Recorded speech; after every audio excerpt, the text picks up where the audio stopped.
Inamin ni Cristel Fulgar na siya ay sumailalim sa isang surgery dahil sa isang pambihirang kondisyon. Sa kanyang vlog na My Surgery Journey, inilahad ni Cristel na noong August 2022 niya nadiskubre na mayroon siyang lump sa kanyang binti. Ayon pa sa kanya, hindi umano niya lubos maisip na sa kanyang edad pa lamang ngayon ay mararanasan na niyang mabiopsy at maoperahan. Ikinuwento pa ni Cristel kung gaano siya naapektuhan ng kanyang kondisyon. Noong una ay hindi kumbinsido si Cristel na sumailalim sa operasyon dahil na din sa maraming mga tanong ito sa kanyang isipan. Paano umano kung hindi maging tagumpay ang operasyon?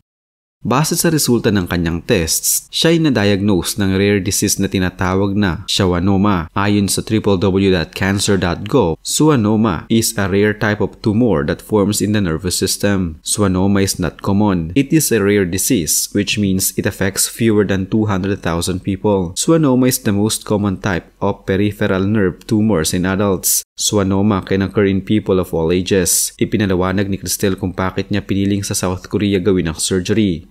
Nakasama ni Cristel sa kanyang surgery ang pag-recover sa ospital ang Korean suitor niya noon na si Soo-yuk.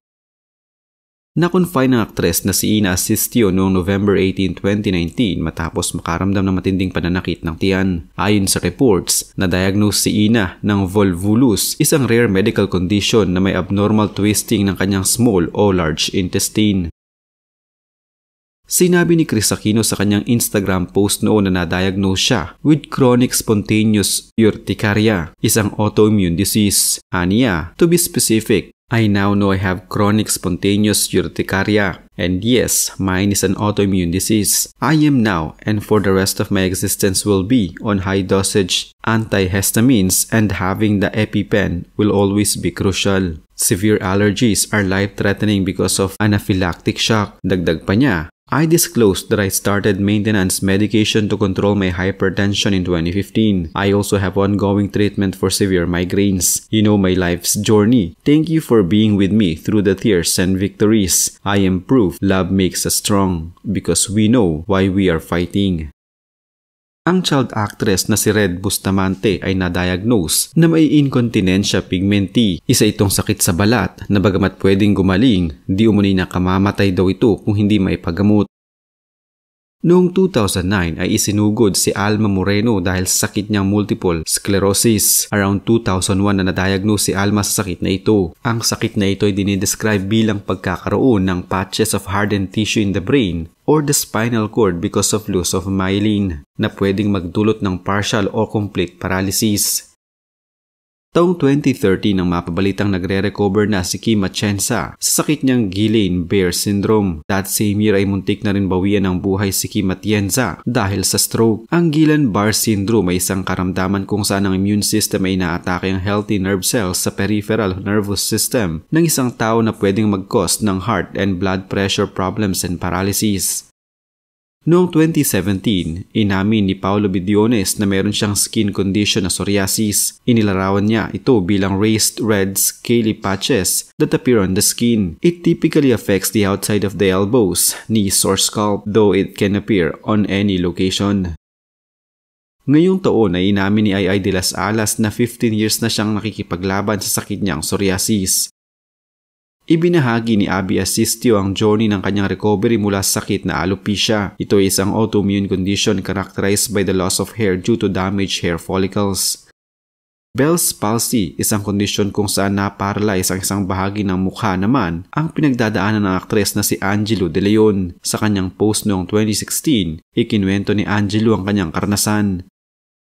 Taong 2018, ibinahagi ni Michelle Madrigal na meron siyang rare illness, ang Hashimoto's disease. Kwento niya sa kanyang Instagram post, "So I have recently been diagnosed with Hashimoto's disease, along with other millions of young and older women who suffer from it." Noong 2011, umamin si broadcast journalist Bernadette Sembrano na mayroon siyang Bell's palsy nang itapat niya ang aircon sa kanyang mukha pagkatapos ng kanyang live broadcast sa Davao City. Pinaalam ni Kapuso actress Kelly Day na mayroon siyang alopecia sa kanyang intro video para sa Miss World 2019 competition. Ayon sa kanya, noong 2018 niya raw ito nadiskubre at ginagawa niya ang kanyang makakaya para malunasan ito.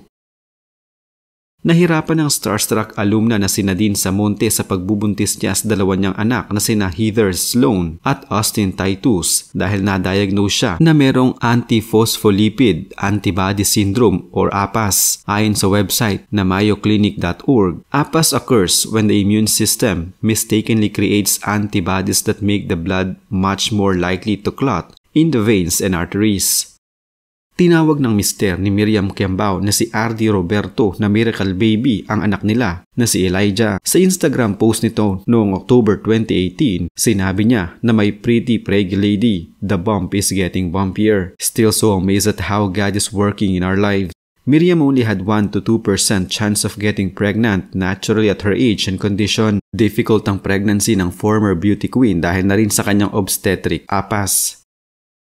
Noong 2018, kinumpirma ni Bea Rose Santiago na na-diagnose siya ng chronic kidney disease na dulot ng kanyang gym life noon. Pero ngayon ay ikinuwento ng Miss International 2013 na nagda-dialysis na siya ng halos 5 beses sa isang linggo. Nakadalawang failed intrauterine inseminations si City Navarro bago pa siya magbuntis sa kanyang anak na si Isaiah Daniel. Ani City, 3 sa 5 categories ng APAS ang mayroon siya. Nahirapan din sa pagbubuntis ang aktres na si Rica Paralejo bago niya ipinanganak ang kanyang ikalawang anak na si Manu dahil mayroon siyang APAS. Dumaan sa ilang doktor ang former sexy actress upang ma-deliver niya ang kanyang bunsong anak.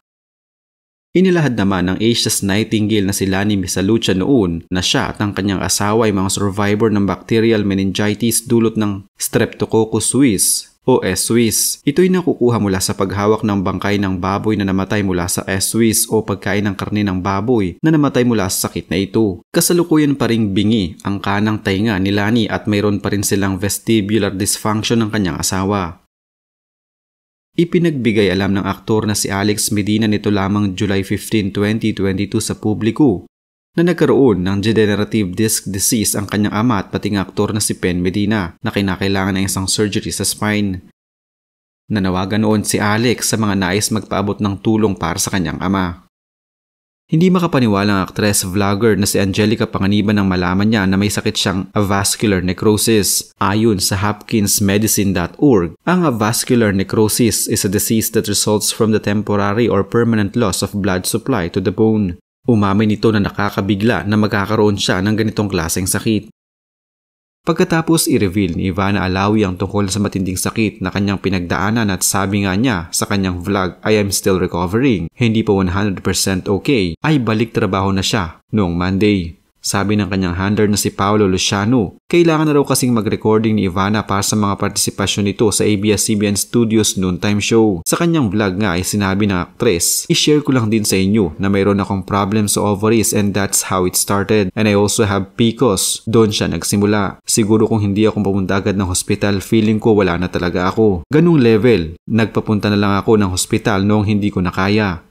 I also got fluid in my stomach na sobrang napuno na siya. Day by day, habang nasa hospital ako, umangat ng umangat yung fluid sa tiyan ko. Mukha akong 5 months pregnant. Nagdesisyon nga si Ivana na ipatanggal ang tubig sa kanyang tiyan at doon na nga binutasan ng kanyang tiyan para alisin ang tubig. Bali 2 liters ng tubig na natanggal sa kanyang tiyan at saka lang siya nakaramdam ng ginhawa.